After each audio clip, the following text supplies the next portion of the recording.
tarmoq faollari barchangiz bilan aynan jurnalistlar Spartakiadasida yana bir bora ko'rishib turganimizdan bag'oyatda mamnunmiz.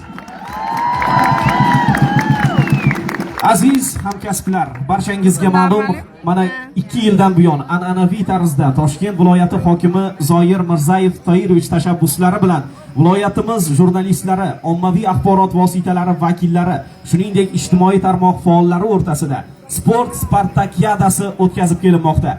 Yildan yilga mazkur tanlovimizning ko'lami, sifati va bo'lgan qiziqish oshib bormoqda. Birgina bu yil misolida 300 dan ortiq ommaviy axborot vositalari vakillari, blogerlarimiz, jurnalistlarimiz ishtirok etmoqda.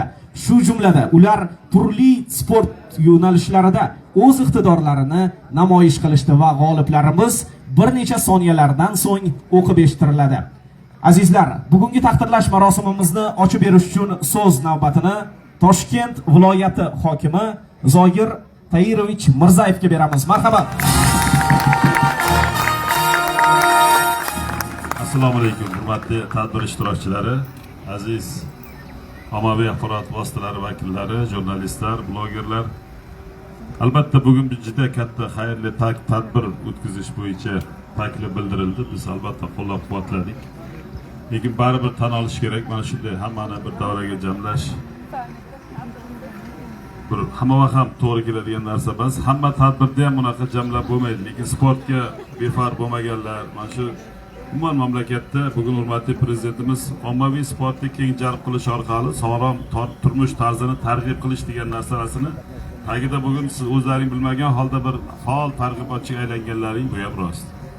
Albatta ayni tarafdan beri Olmaliqqa bordik, Angrenga bordik, vodiy chegarasigacha bordik, lekin yo'l-yo'l yoritilgan hamma nima deydi jonli efirlarni hammasini ko'rib aytdikki, albatta birlashtiradigan tadbir o'z yo'liga, lekin tashkilotchilikda baribir sal nimani yondashishni o'zgartirish kerak ekan. Men o'ylayman, buni shu har bir nimada mana hozir keyingisini avgust oyi belgilasak, undan keyingisini konstitutsiya tarafida belgilasak, mana Navro'zda mustaqillikda konstitutsiya bayrami arafasida yana qaysi bayram bo'lsa o'rtada bir yilda 4 marotaba shunaqa tadbir o'tkazib borish maqsadga muvofiq bo'lar ekan.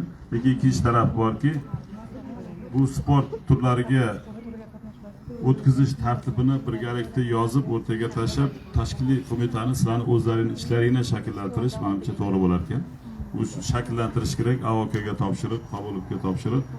Buni shakllantirib olsak, keyin jamoat bo'ladi. Ikkinchidan komandani ro'yxatda o'tishini ham menimcha onlayn tarzda o'tkazish kerak. Hammani rostdan ham zaявка berganda onlayn tarzda qabul qilib ro'yxat kiritiladi. Menimcha saralash ham oson bo'ladi. Ertaga haqiqiy sohani vakillarini jalb qilgan bo'lamiz. Albatta bugungi tashkilotchilik o'tgangidan anchalik farqi bor. Yangilanish bor, harakat bor.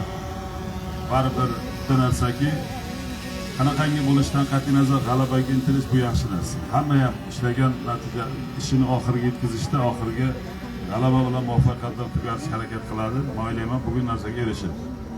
Shuning uchun qisqa bo'lsa ham mana bir kun davomida tugatib yakunlanishi bu ham yaxshi. Lekin men o'ylaymanki, endi hudud qilib 4 ta hududga, 5 ta hududga bo'lib, hududlardan bog'lab olib kelish kerak ekanda. Bu yerda yakunigacha g'oliblarni olib kelib, hamma qatnashsin, lekin hududlardan g'olib bo'lgan komandani bu yoqqa chiqarib olsak, ana o'shanda haqiqiy bir bayram darajasiga chiqarkan, mavsumiylik ham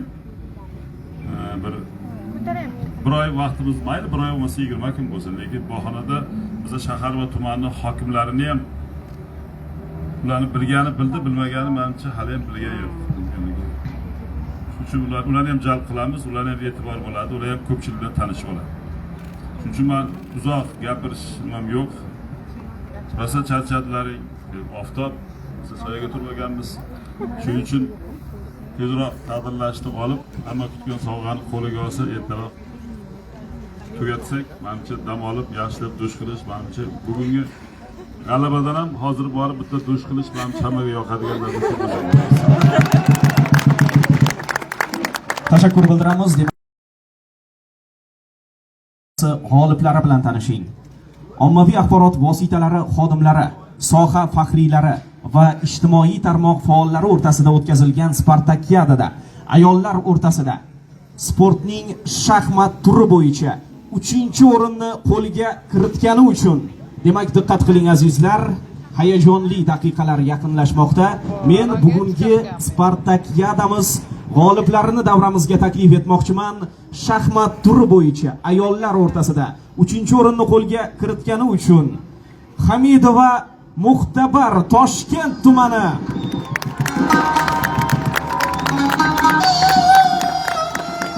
Ikkinchi o'rinni qo'lga kiritgani uchun Chinoz tumani Izzatullayeva Sevara.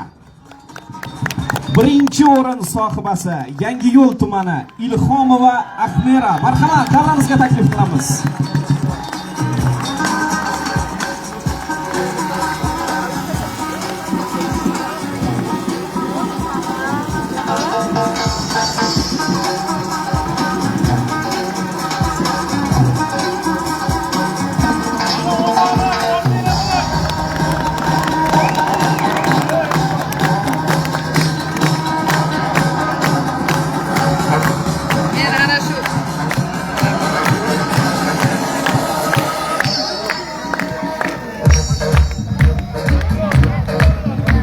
Olqishlab turamiz azizlar.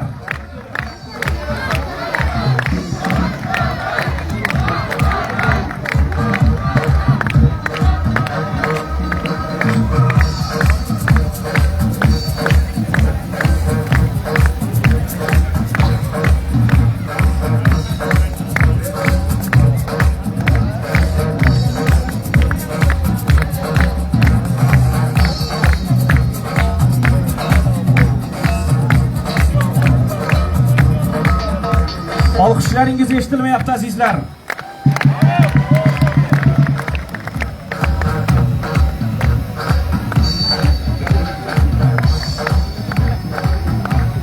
Olqishlab qo'yamiz, g'oliblarimizga ruxsat beramiz va men keyingi nomzodlarni o'qib eshittiraman. Diqqat qiling, shaxmat turi bo'yicha erkaklar o'rtasidagi g'olib va sovrindorlarimiz 3-chi o'rin egasi AOKA jamoasi Rustam Asqarov. Ikkinchi o'rin Chirchiq shahri To'rayev Sunnat. Va nihoyat birinchi o'rin Yangiyo'l tumani Asqarov To'xtamurod. Marhamat, Abdusamad Nasirovni davramizga taklif qilamiz ikkinchi o'rin g'oliblarini taqdirlash uchun.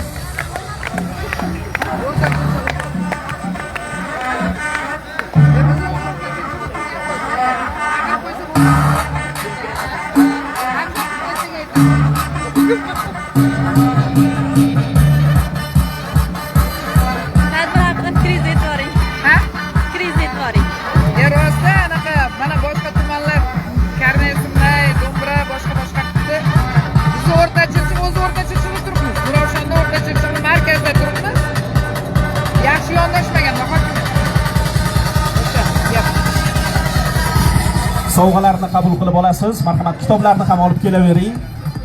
O'zi shu karnay surnay. So'ngra birgalikda fotosuratlarga tushib qo'yamiz. Toshkent viloyati Nuroniy jamg'armasi raisi bilan. Marhamat. Narsalarni anavilarga faollarga qatnashuvchilarga qildirish kerak edi.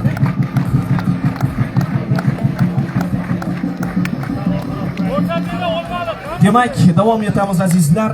Shashka sport turi bo'yicha ayollar o'rtasida 3-chi o'rinni qo'lga kiritgani uchun Ohangaron tumani Shoira To'laganova 3-chi o'rin egasi. 2-chi o'rinni qo'lga kiritgani uchun Yangiyo'l tumani Maftuna Mamadaliyeva.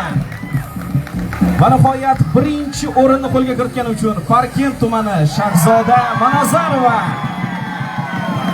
Marhamat, 1-chi o'rin g'oliblarini taqdirlash uchun Toshkent viloyati jurnalistlar uyushmasi kengashi raisi Rahmatulla Sheraliyevni taklif qilamiz. G'oliblarimizni qo'llab-quvvatlab turamiz azizlar, olqishlaringiz bilan.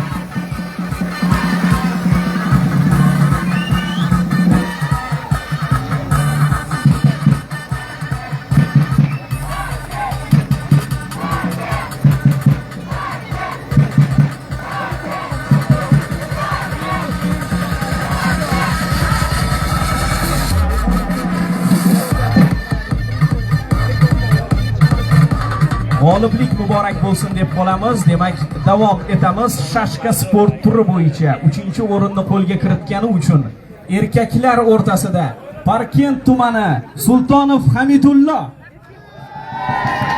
ikkinchi o'rinni qo'lga kiritgani uchun AOKA xodimini davramizga taklif qilamiz. Mirzo Ne'matov Mirzozod Toshkent viloyati suv ta'minoti axborot xizmati rahbari va nihoyat birinchi o'rinni qo'lga kiritgani uchun O'rta Chirchiq tumani Bobur Qo'chqorov taqdirlanadi. Marhamat, davramizga taklif etamiz. Zoir Mirzayev Tayrovich shaxsan taqdirlaydilar. Uchinchi o'rin sohibi Toshkent tumani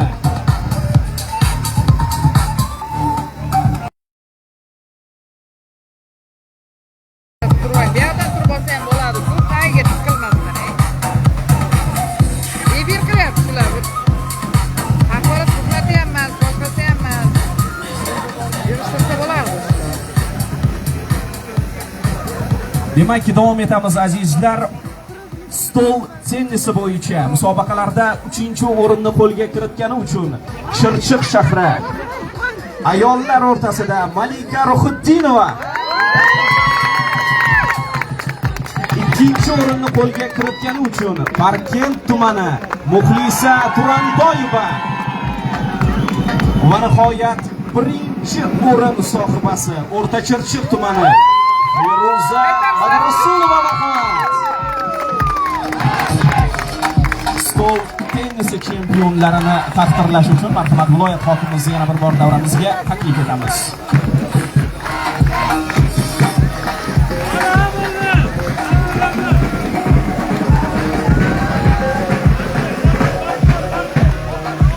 Olqishlab turamiz azizlar, g'oliblarimizni g'oliblik muborak bo'lsin.